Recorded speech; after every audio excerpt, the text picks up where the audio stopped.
Good afternoon, everybody. John Swift here.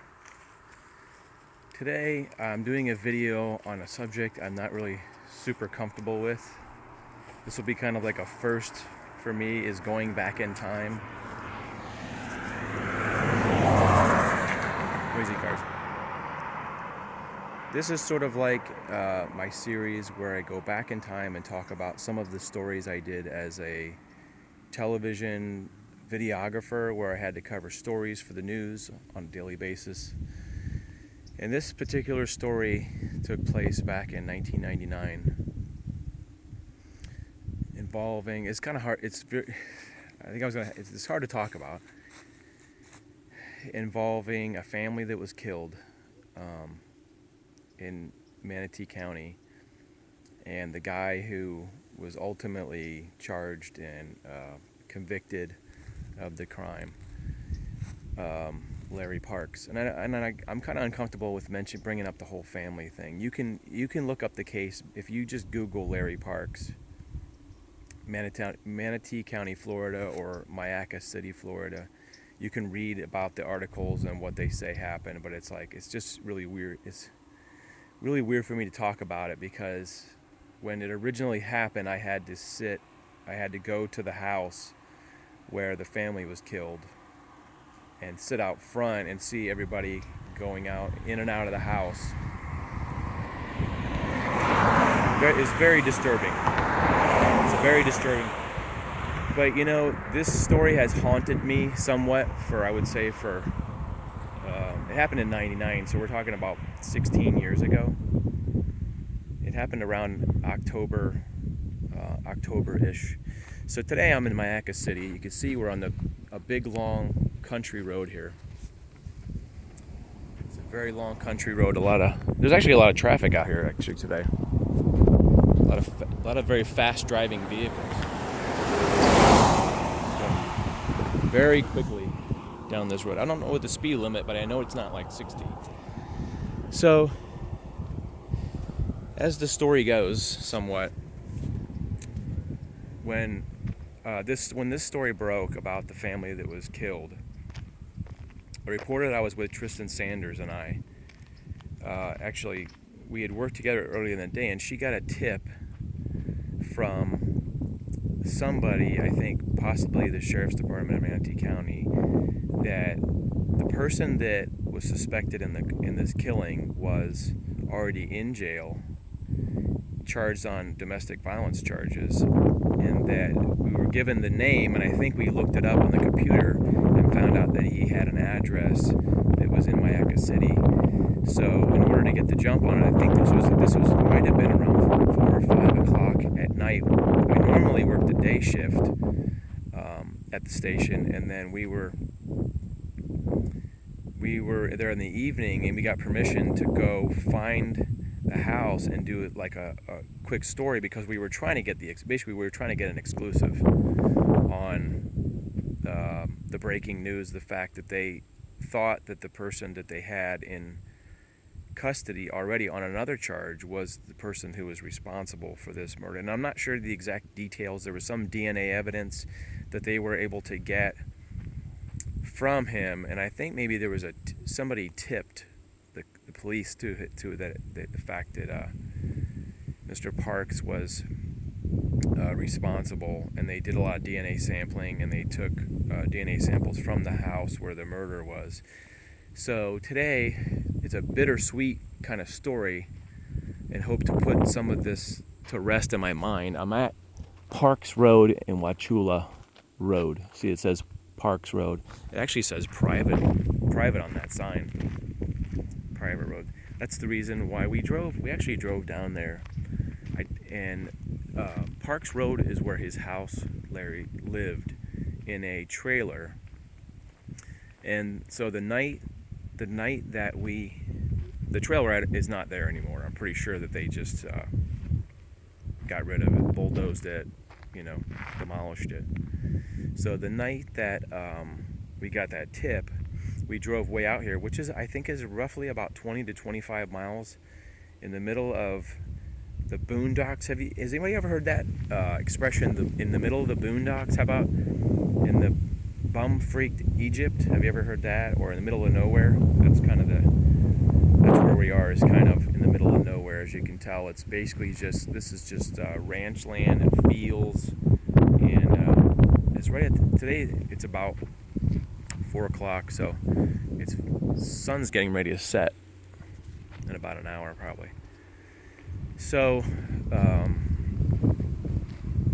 Tristan and I drove all the way out here, and it was probably dark by the time we got here.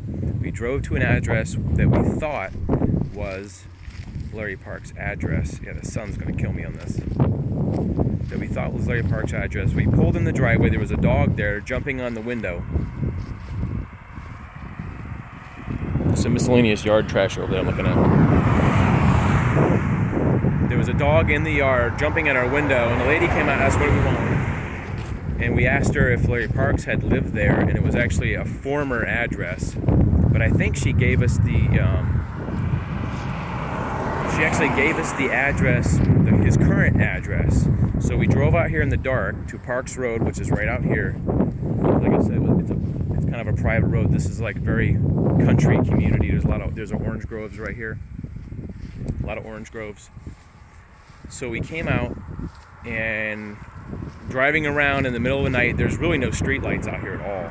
It's basically just power lines and street signs. So we're driving around here looking for Parks Road, which there's very few roads out here other than this main road right here. There's very few little side streets. It's usually, if there's a road, it goes right to a ranch, or you get the idea. It just goes to a ranch, or the road goes right to somebody's house. But there's very few actual roads that actually go this way. There's like one main road, which is Wachula. So, man, this sun is killing me. I gotta find a good spot. All right, so trying to shorten the story up. We drove down to Parks Road. We had an address.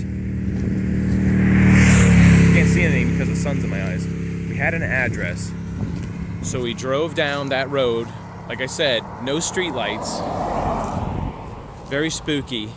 We're driving down really slowly, and a lot of the yards were not mowed and things. There was like a lot of bushes and stuff like in front of the houses, so you couldn't see all that well. It would be like there'd be like a couple acres with a house on it, and then there'd be some fences, and then you'd see maybe a lot of trees in the front. And we went down, and we had my flashlight out, and we were looking for the address, and the address is at the very end of the road, which is this road, Parks Road. The address was right there. So we got out, and it really felt like we were in the middle of some kind of spooky movie where your car breaks down. The car breaks down in the middle of the night, and you're walking down a dark road. There's no street lights, and the wind is going. It really, and it gave me, I was just now when we actually drove down the road, it really gave me the weird feeling again, like it was back in the day. This whole story was a very sad story, but for some reason, I've been thinking the last couple months that I should come out here and just sort of exercise my own demons that sort of haunt me about the whole thing. I don't know. Sometimes you think if you come back to the place that is bothering you, maybe somehow it will alleviate that anxiety that you have about that thing. It's like, I think isn't it basically just getting back on the horse again? Like, if you fall off of a horse, in order to exercise that fear, you need to get back on the horse and realize you can ride a horse, and the chances of you falling off are probably something. I don't know if that makes sense or not, but listen just for a second how quiet it is out here when there's not cars driving. Listen.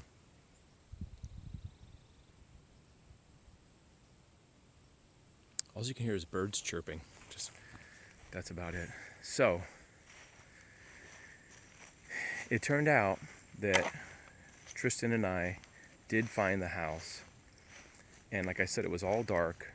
I don't think we were even able to get any video. I think we might have had to go back the next day to actually shoot video of the house. So a lot of these houses out here, some of them are pretty nice and some of them are like basically trailers. And the style out here is to take a trailer and get some columns, wood columns, and put a roof over it. So the trailer has actually got a roof over the trailer itself, like a wood roof, and then some columns.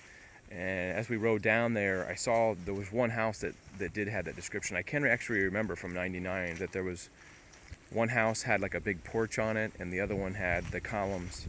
Anyway, so I think we went back the next day. I'm trying to remember now.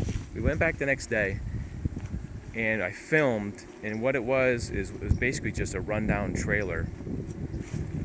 This white thing is making noise. It was a rundown trailer, and it had a bunch of trash out back for some reason. Like it was like he was just taking his garbage out and just putting it in the backyard. There was like a little carport there. There was like a little carport, and it was just trash, like all on the spot. It was like, and plus there was acres and acres of grass and trees behind there. But I remember the first time we went out there, it was very spooky, and it just freaked me out. And going back just now, it was very very tense going by that neighborhood.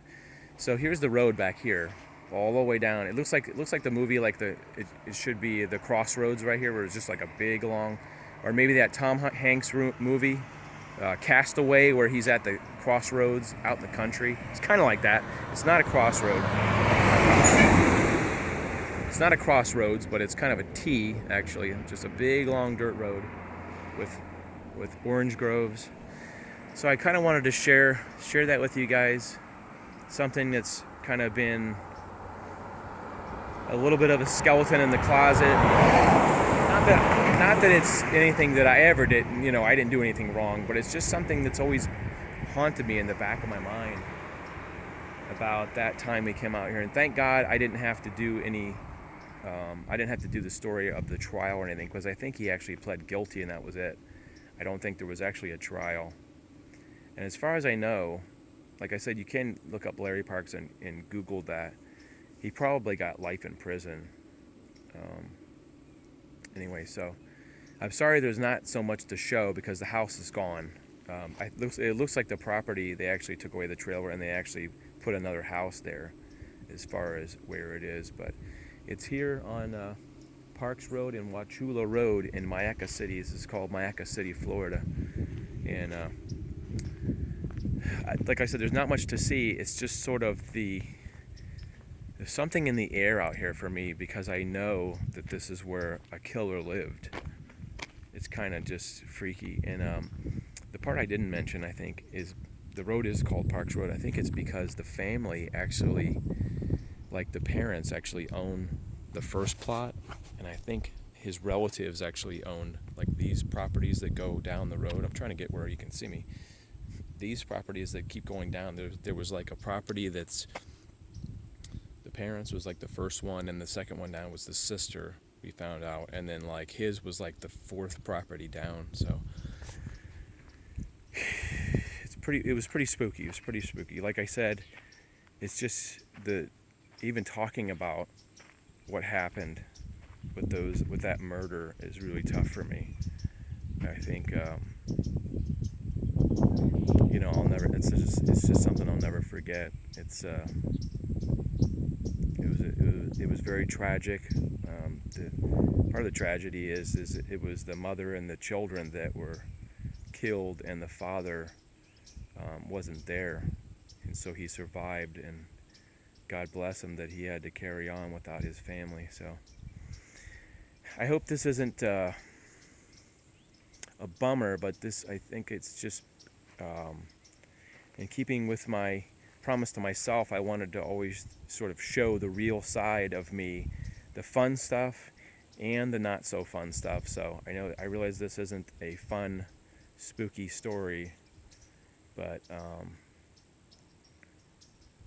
it's something, like I said, it's just been in my head and it's been in my heart, and I really feel for the family and the parents and everything.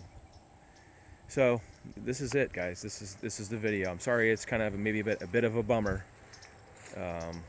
I just felt like it was time. It was time to do this story, and if you enjoyed it, you enjoyed it. Sometimes you just have to do things that you don't like to do. And if you're watching this channel and you've never watched my other videos, don't get discouraged, because my other videos are a lot more fun. I do videos of abandoned stuff and fun stuff and interesting places and historic houses, and just talking about positivity and good stuff like that. So still check out my channel, even though this is kind of a downer of a video. Check out my channel, check out my Facebook page. All my info is at the bottom of the links. Like and subscribe. We'll see you guys later. Have a great New Year, okay? If I don't see you by New Year, have a great New Year. See you later.